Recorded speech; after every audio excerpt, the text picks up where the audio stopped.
Salut! Bienvenue à Surfer la vague, le podcast qui te présente les Québécois qui produisent ce que tu vois sur tes écrans. Je suis Olivier Gédé et je suis gestionnaire de marketing numérique. Merci d'être de retour pour le deuxième épisode de mon podcast.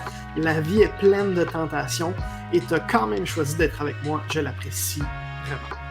Pour ce deuxième épisode, je reçois la boxeuse professionnelle Kim Clavel. J'ai connu Kim à l'époque où je travaillais avec elle, je dis à l'époque comme si ça faisait 20 ans, mais ça fait juste quelques mois, quand je travaillais pour le groupe Yvon Michel, qui est son promoteur.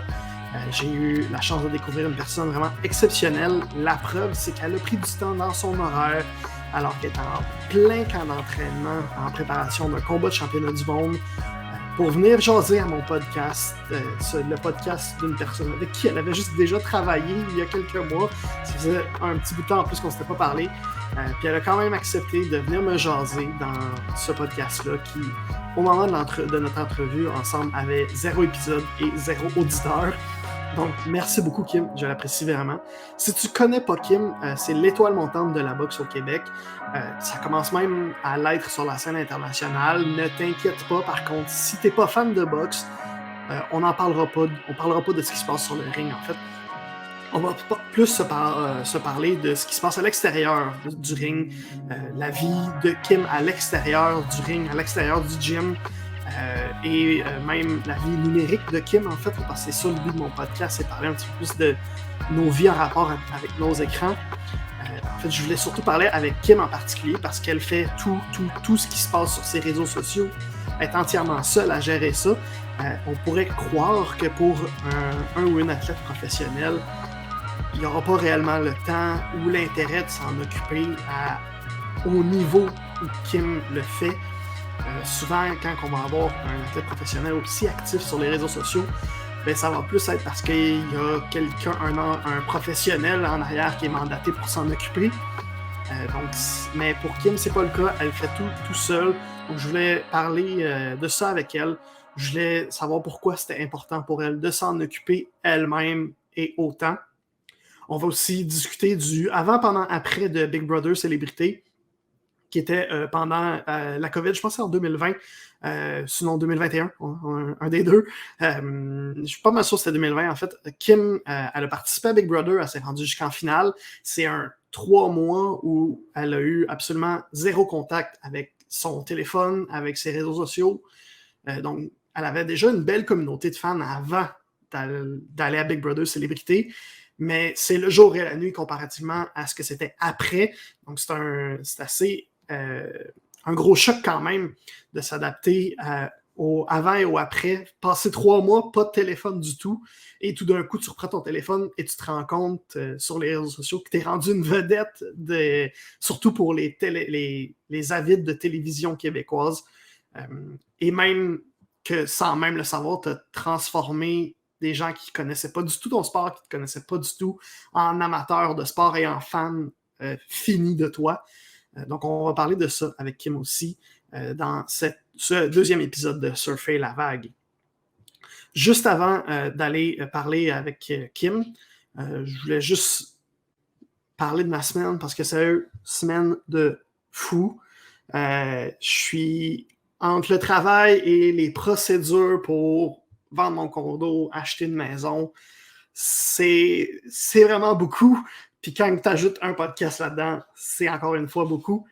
Donc, en fait, c'est probablement pour cette raison, si tu remarques la semaine prochaine ou l'autre, qu'il n'y aura pas d'épisode de Surfer la vague. Je n'ai pas encore décidé, là, mais probablement que je vais prendre une semaine ou 2 de pause de mon podcast. Au départ, dans mon épisode d'introduction, si tu l'as écouté, tu sais que je veux faire 12 épisodes d'ici début septembre. Ce qui, j'ai compté tantôt, ça me force à faire pratiquement littéralement un épisode par semaine. Par contre, je veux pas non plus me tuer à l'ouvrage avec ce podcast-là. Le but, c'est plus pour mon plaisir, pour essayer de faire découvrir mes collègues un petit peu, les gens qui créent ce que tu vois sur ton téléphone. Puis, que je le veuille ou non, le projet est encore tout naissant. c'est pas plus grave que ça s'il y a quelques semaines de break. Donc, ça se peut que je prenne un break de 1 ou 2 semaines, le temps de finaliser le dossier maison. Puis après ça, je vais reprendre les enregistrements de Surfer la vague simplement pour pas me tuer à l'ouvrage, comme je l'ai dit. Bon, bref, trêve de plaisanterie et de bavardage. On va passer à mon entrevue avec la boxeuse professionnelle Kim Clavel.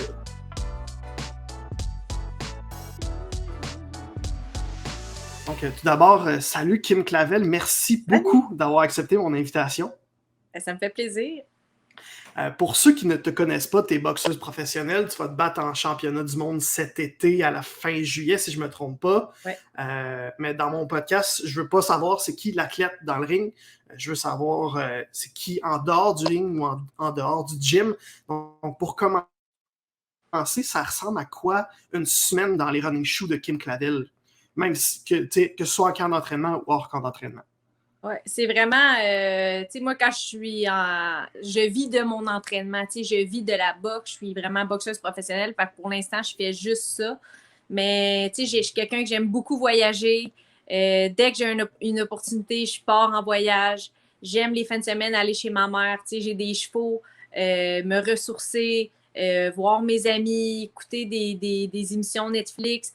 Mais en général, je te dirais que je suis assez plate parce que, tu sais, je suis tellement ancrée dans mon sport, j'ai tellement un mode de vie d'athlète que, tu sais, je sors pas beaucoup, je dois faire attention à mon alimentation, tu sais, je me couche pas tard, fait que, tu sais, j'ai vraiment un mode de vie peut-être un peu plus plate pour monsieur, madame, tout le monde, mais moi, c'est ma passion, puis je suis très heureuse dans ce mode. Fait que si je te dis ce soir, on s'en va au bar, on va veiller toute la nuit, on va manger de la cochonnerie, tu viendras pas. OK, parfait. Non. Après mon combat, peut-être, par exemple. Des bons ouais, OK. À 3h du matin, ça, c'est bon. C'est bon. Comment t'as fait pour te rendre à ce mode pour te rendre à vivre de ton sport?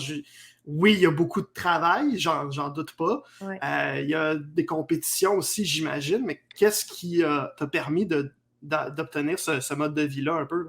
Avant, j'ai encore mon diplôme d'infirmière auxiliaire. J'ai été infirmière auxiliaire pendant 7 ans. Ça fait 15 ans que je boxe. J'ai toujours travaillé en même temps qu'être athlète. J'ai eu des jobs là, de n'importe quoi. J'ai entraîné des chevaux de course. J'ai travaillé dans les vidanges. J'ai fait toutes sortes d'affaires. J'ai été préposée dans des centres de personnes âgées, Alzheimer. J'ai vraiment touché à tout. Puis mon rêve, c'était vraiment de vivre comme un athlète à 100% durant 1 an. Je voulais faire ça, je voulais goûter à ça au moins 1 année. Donc, j'ai pris une année sabbatique, puis ça a donné que c'était l'année que la pandémie a commencé. Fait que j'ai pas eu de combat vraiment. Fait que finalement, j'ai retourné dans les CHSLD pour donner un coup de main. Puis j'ai eu le contrat du groupe Yvon Michel, un contrat de 3 ans. Puis ça m'a permis de pouvoir vivre de ma boxe. Puis j'ai un bon commanditaire aussi, Buick, GMC Chevrolet avec Mario Christin. Puis lui, il me donnait un montant qui me permis de vraiment me concentrer sur mon sport. Il me dit, je vais t'aider jusqu'à ton combat de championnat du monde. On va aller là en équipe. Donc, depuis maintenant 2 ans, je suis une athlète à temps plein à 100%. Puis c'est mon rêve depuis longtemps.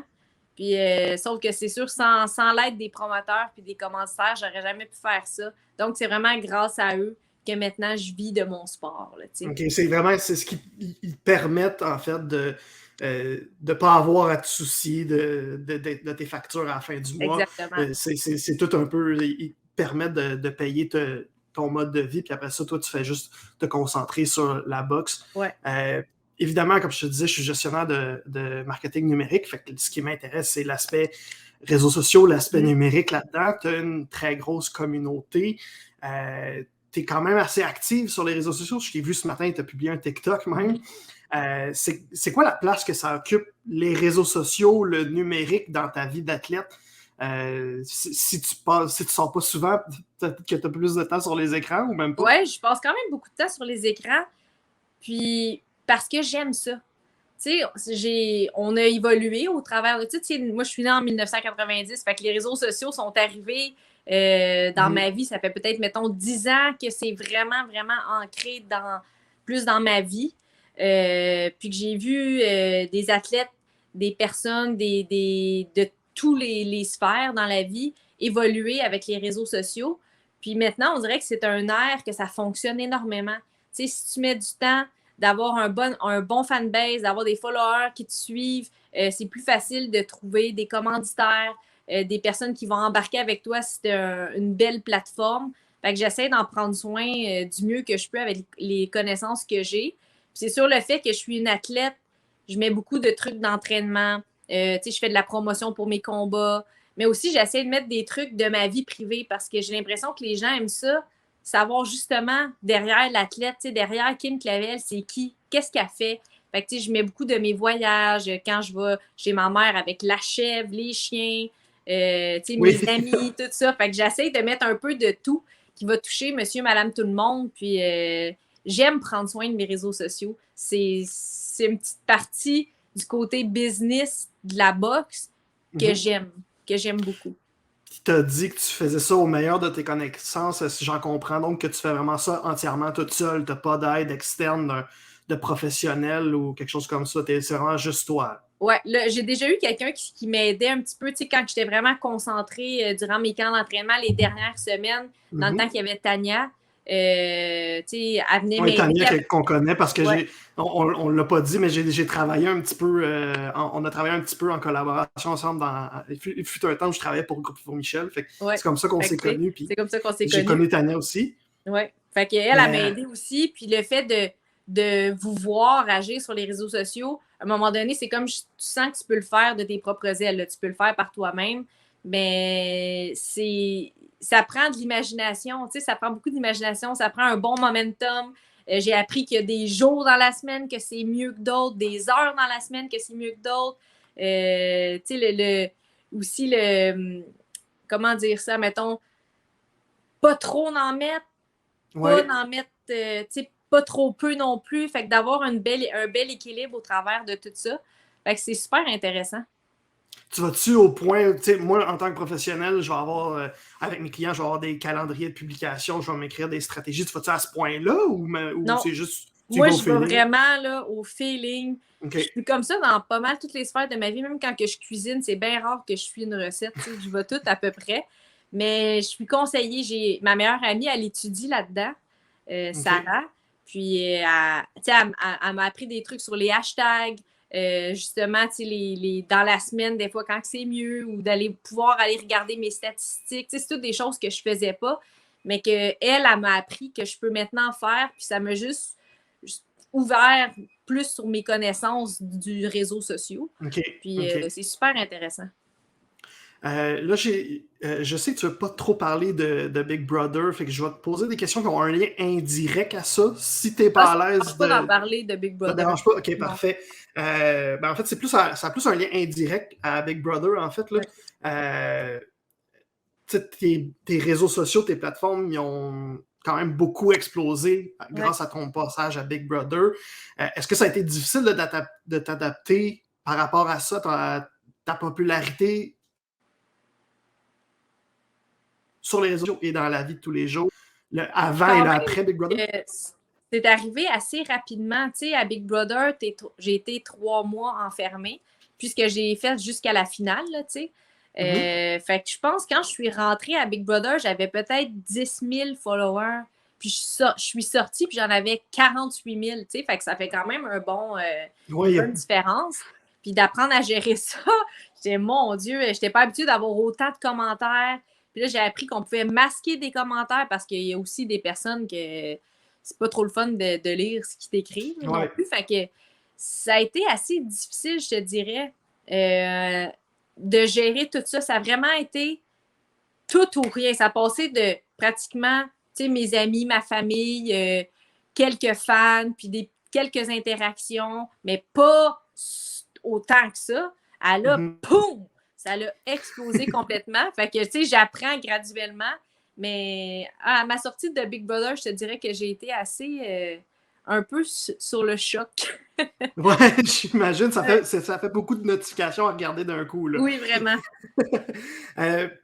Est-ce que tu sens que dans tes communautés sur les réseaux sociaux, c'est vraiment juste des gens qui se sont abonnés parce qu'ils t'ont vu à Big Brother ou sont devenus des fans de boxe, sont devenus des fans de Kim Clavel aussi, qui sont actifs et qui vont. Les vois-tu quand tu es dans le ring, quand ils sont à tes shows, à tes galas, excuse? Oui, mais c'est le fun parce que justement, la plateforme de Big Brother, tu sais, j'ai été là aussi, je voulais faire connaître la boxe féminine.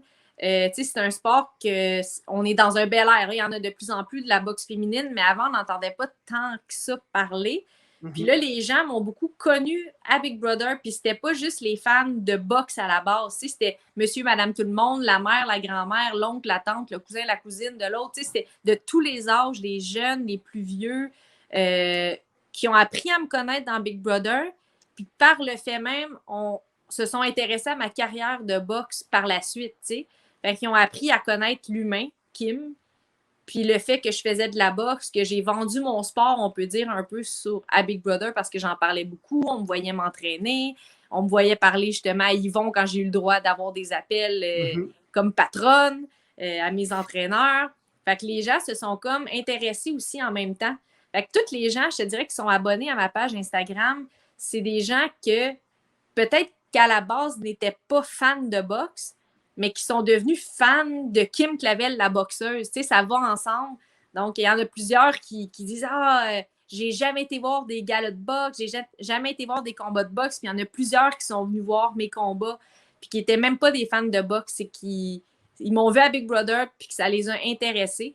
Donc, j'ai aimé ça parce que mon fanbase était vraiment plutôt des adeptes du sport à la base. Puis maintenant, ça va vraiment plus haut que ça. Tu sais, c'est monsieur, madame, tout le monde viennent me voir boxer. Puis c'est pas nécessairement parce qu'ils aiment la boxe, mais qu'ils se sont attachés à la personne que je suis, probablement.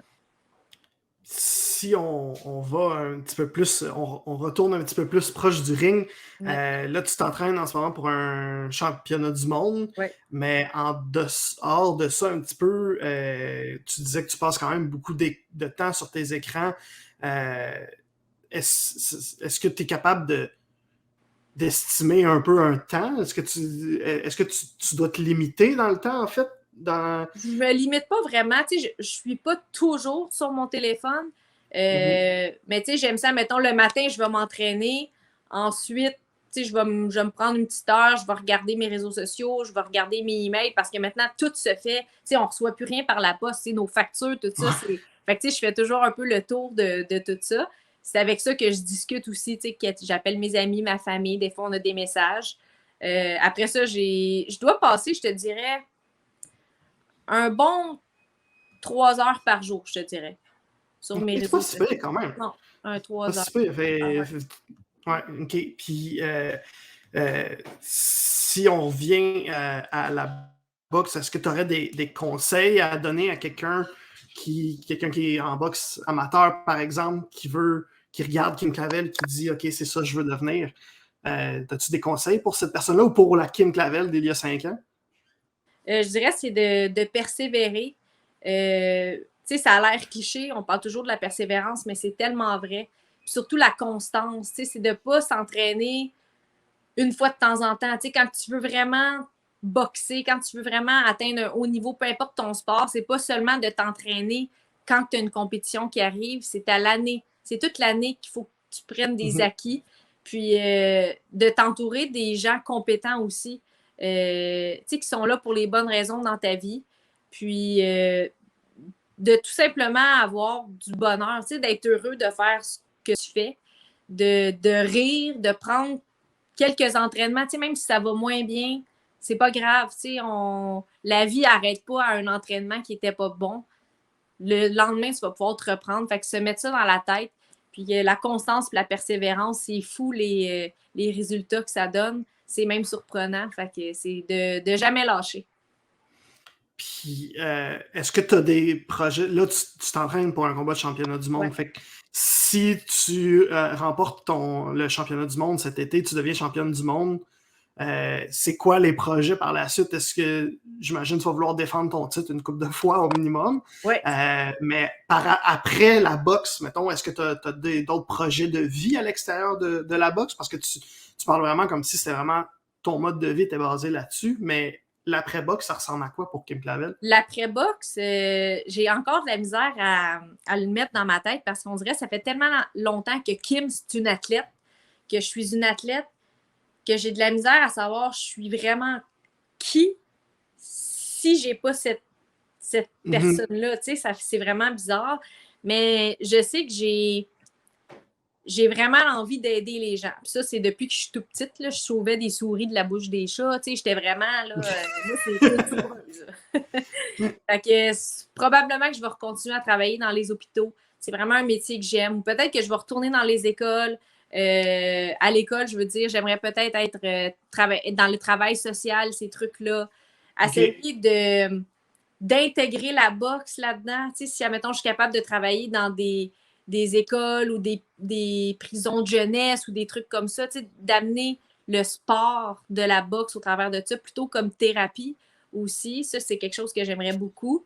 Puis, il y a quelques mois, un mois environ, j'ai donné une conférence à des agents immobiliers. C'était la première fois, puis j'ai vraiment aimé ça, de parler de la place des femmes dans le sport, peu importe, même dans la vie en général, la persévérance, tout ça, même dans les écoles secondaires, c'est quelque chose que j'aimerais aller parler aux jeunes. Fait que je pense qu'après ma carrière, j'ai l'impression que si je deviens championne du monde, ça va m'ouvrir des portes. Peut-être que je sais même pas encore quelle porte que ça va m'ouvrir, mais j'ai hâte de voir ce que ça me réserve. Mais je sais que je veux faire la différence. C'est ce que je veux le faire après ma carrière de boxe. OK. Puis si on pense un peu à cette possibilité-là d'être conférencière ou quelque chose dans ce style-là, est-ce que tu as une réflexion à peut-être te partir à un projet de podcast ou quelque chose comme ça, puis utiliser ta plateforme pour aider les gens puis pour leur parler? Parce que tu t'exprimes quand même très bien. Là. Est-ce que ce serait une possibilité ou il y a tellement de possibilités. Là. Il y a tellement de possibilités. Puis c'est sûr, je pense que là, je suis tellement concentrée, mon combat de championnat du monde, il faut que je me prépare, il faut que je sois prête là. J'ai de la misère à me propulser vraiment loin. Je suis vraiment quelqu'un qui vit le moment présent. Mais la vie, à date, elle m'a toujours surprise. Il m'est toujours arrivé des affaires que je ne m'attendais pas. Puis je pense que ça va m'arriver encore. Mais je veux juste te dire que je veux aider les gens dans la vie. OK, ça, c'est certain. Parfait. C'est parfait. Je vais continuer dans cette voie-là. C'est génial. Mais merci beaucoup, Kim, d'avoir accepté mon invitation. Ça me fait plaisir. De passer à mon podcast. J'apprécie vraiment que tu aies pris un petit peu de temps dans ton horaire de camp d'entraînement qui est très chargé. On va suivre ton combat de championnat du monde le 29 juillet, c'est ça? Ouais, au Casino de Montréal. Les billets sont en vente sur Ticketmaster. Est-ce qu'il y avait autre chose que tu voulais ajouter en même temps par rapport à ce qu'on s'est dit pendant notre entretien ou par rapport à ton combat? Non, tu as pas mal tout dit. Fait que je vais continuer à m'entraîner fort pour vous donner une belle performance le 29 juillet. Merci beaucoup, Kim. Merci, Ali. Bye. Bonne journée.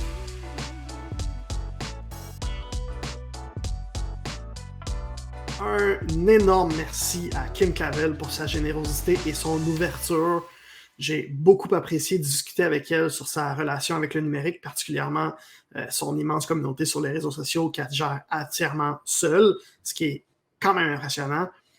Comme je le disais à la fin de notre entrevue, Kim va se battre en combat de championnat du monde le 29 juillet prochain au Casino de Montréal. Les billets sont en vente sur ticketmaster.ca. Vous pouvez aussi passer, si vous préférez, par le groupe yvonmichel.ca. Le lien vous allez le trouver rapidement sous l'onglet événements. Là, je ne veux pas avoir l'air de prêcher pour mon ancienne paroisse, mais c'est un peu ça que je vais faire. Si vous appréciez le sport, surtout les sports de combat, les galas de boxe au Casino de Montréal, c'est toujours de super beaux événements. La salle est petite, donc l'ambiance est vraiment survoltée du début à la fin. Ça fait des super belles soirées.